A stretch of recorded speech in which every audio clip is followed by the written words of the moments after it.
talk to Roy Ramm now. He's former commander of Specialist Operations at New Scotland Yard. A very good morning to you, Roy.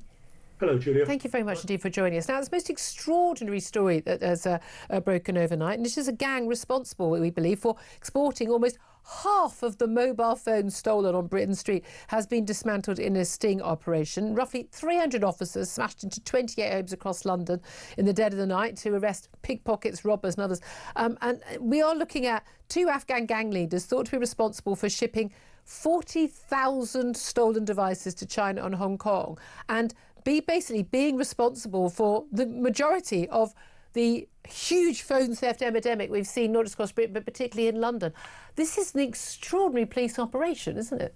Yeah, it is. And you know, at a time when the police are very much on the back foot, I think it's time to congratulate them. It is an extraordinary operation because it's got beneath the street crime, it's got beneath and beyond just these thugs on bikes stealing the phones, which is extremely dangerous, really harms people, but gets to the back of it and sees how much organised crime there is, and how how criminals have forged international links. These were all destined for Hong Kong, and as I understand it, they're making like £4,000 per phone because they are not constrained by the Chinese censorship. So they're very extremely valuable. Yeah. But the network that this is broken into, but by actually stepping back, taking intelligence-driven policing, is really to be applauded.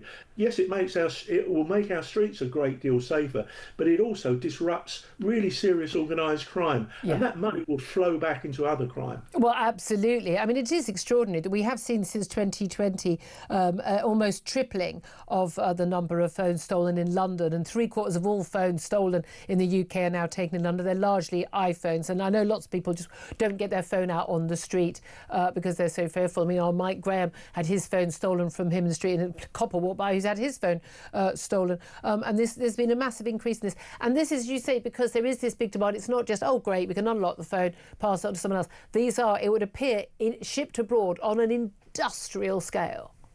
Yeah, absolutely. I mean, I thought it was very interesting that the case was kind of begun by an iPhone loser tracking their own phone to Heathrow, and the police then finding, I think it was nearly 900 phones in a single package, and from there developing the inquiry to such a degree that you know what we're seeing now is an extremely successful police operation, and it will contribute to safety in places like Oxford Street, and we have to protect that. I mean, you know.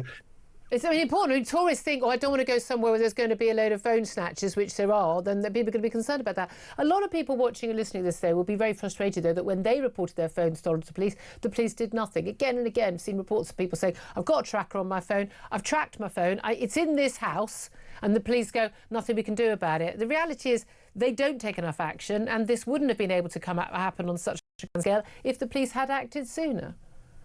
Yeah, look, you're absolutely right. And when I speak to senior police officers still, and their frustration is just resource. That's rubbish. No, that's nonsense. Hang on. We're looking at the number of officers who are being abstracted to deal with demonstrations. Okay. We're looking at a potential of 2,000 of the Met losing 2,000 officers and closing police stations to make a budget. You can't do everything all of the time, and you know what's happened here has got to the heart of organised crime, and I think. You know, I'd love to see every one of these thugs brought into a police station. The men aren't there. Yeah, well, you say the men aren't there, but again, the thing is, no one actually even bothers turning up to do it. But they are there when they need 6 people to go, you know, or 5 armed coppers to arrest Graham Linehan, who gets off a plane for a tweet that he's written in another country from months earlier. I mean, they do seem to have the police when they suddenly want the police, and this is a priority for people because people have the right to have a mobile phone in their hand, making a call or looking at directions, and walk along the streets in broad daylight in our capital city and elsewhere. And I've always said it was like my bag theft. You know, still not appeared in court. They don't know where he is and can't be bothered to find him. You know, these people, every day that they're not caught, are committing other crimes. And when they say there are so many crimes, we haven't got the resources, the reason why there are so many crimes is because people aren't arrested for committing these crimes, and so they're out and about committing 20 of them a day. Look, let me be really clear about this. I want to see the Met and every police force in this country as proactive and as determined as possible. I don't think there's probably a senior officer in the country that wouldn't love to see no crime, hate crimes scratched off the agenda completely. It's an absolute nonsense and a distraction.